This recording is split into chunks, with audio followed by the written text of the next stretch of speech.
Here with Alexis Fitzgerald today at the Humane Animal Rescue, and we are in Verona, Pennsylvania. And I'm also here with Galen. Hey guys. So Alexis, I want to thank you first of all for taking the time to meet with us today. Absolutely, no problem. Anybody that's been working with us for a long time knows that originally we started government and civil employee services in Aspinwall, which is literally like right across the river from Verona. And whenever we lived in Aspinwall, we knew about you guys, because you guys have a huge Facebook game, you have a huge following, you guys are very active in the communities. Yes, absolutely. And so we've always been supporters of the American Rescue League and Wildlife Center at the time. Now it's Humane Animal Rescue, right? That's right. So real quick, for people that don't know, what do you guys do here? Yeah. So the Humane Animal Rescue is a animal welfare organization that cares for all different kinds of animals. So we have 2 shelters located. One's on the north side of Pittsburgh, and then one's in the east end of Pittsburgh. We're open door shelters. We take care of domestic animals. So our goal down there is to adopt animals into new homes.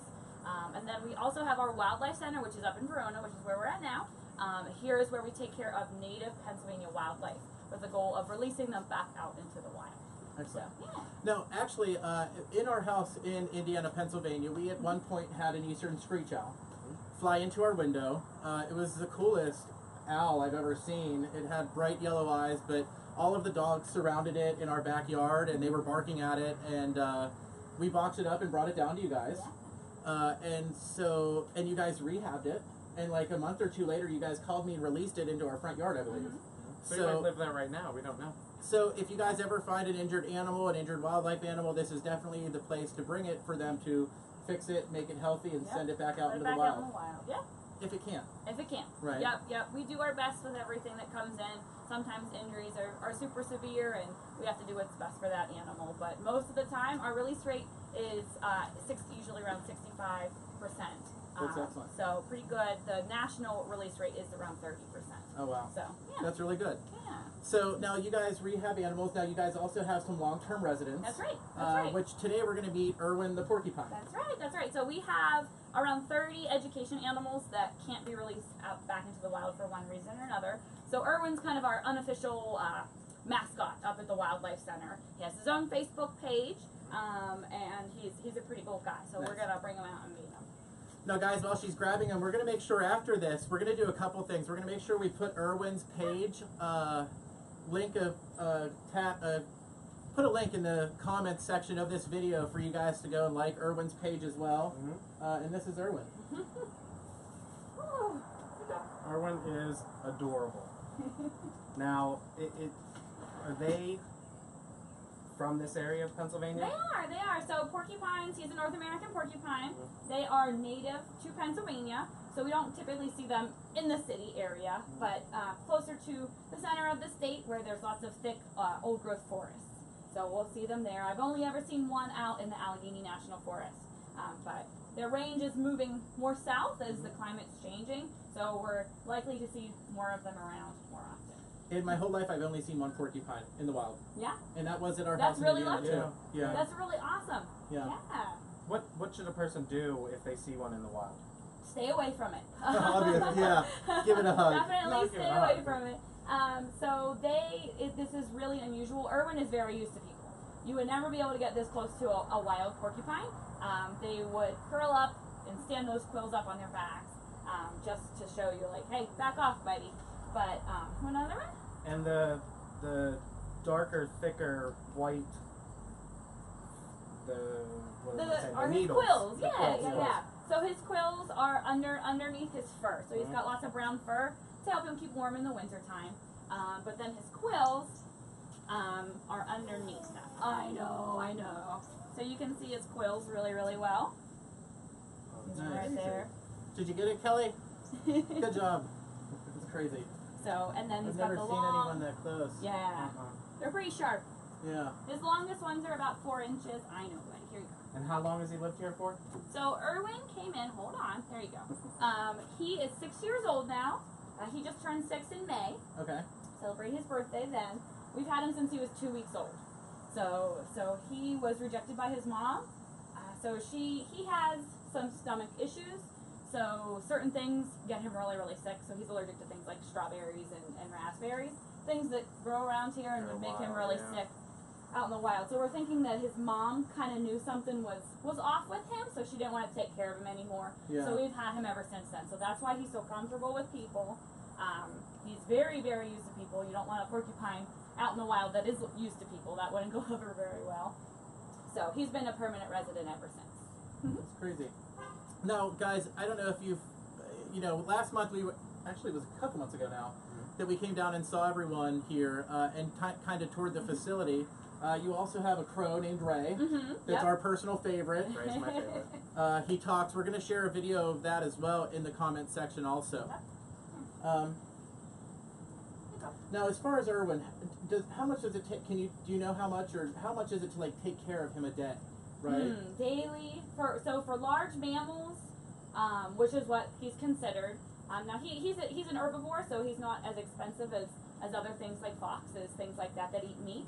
But large mammals, we usually say around $140 a week per animal. Per animal. So we have quite a few foxes over there right now. Yeah.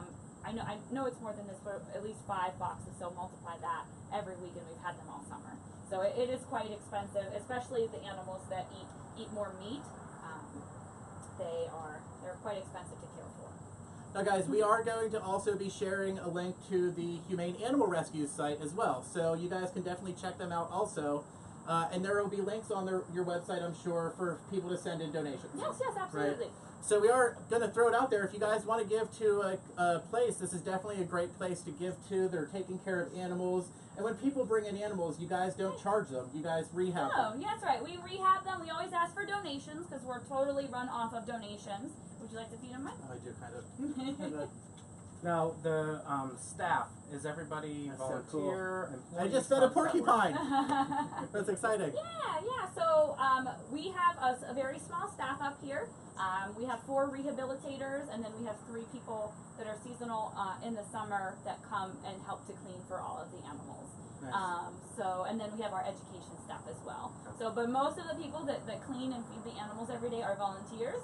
We have around between 70 and 80 volunteers that come during the week and help to clean up and feed and all that stuff. Yeah. So, yeah.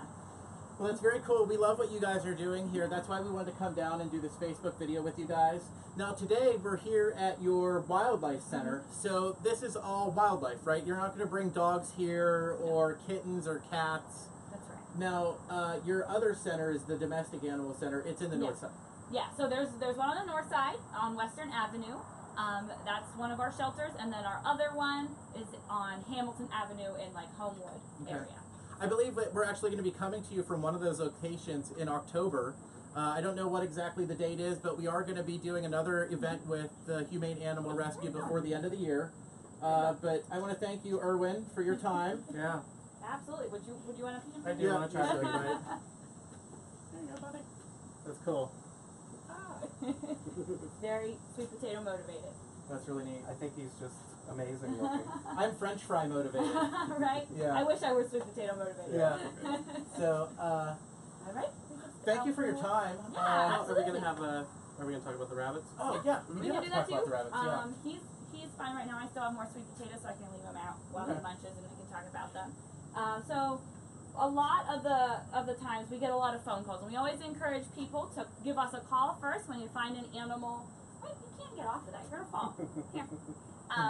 So we always encourage people to give us a call first if you find a wild animal. Sometimes animals don't necessarily need our help. So one of the big ones that we get calls for are eastern cottontail rabbits. So sometimes people will call us and say that they found baby bunnies in their yard, and they don't seem to be injured, but they're just left alone. And that's totally normal. A lot of the times moms, she'll only feed them in the morning, early in the morning, and then in the evening as well. So it's totally normal to see them alone during the daytime. If you're not sure if mom is coming back though, you can always take some pieces of string and lay them across the nest in like a zigzag pattern or an X pattern. If that is messed up in the morning, then you know that mom comes back. You can also sprinkle flour around them, and if you see tracks.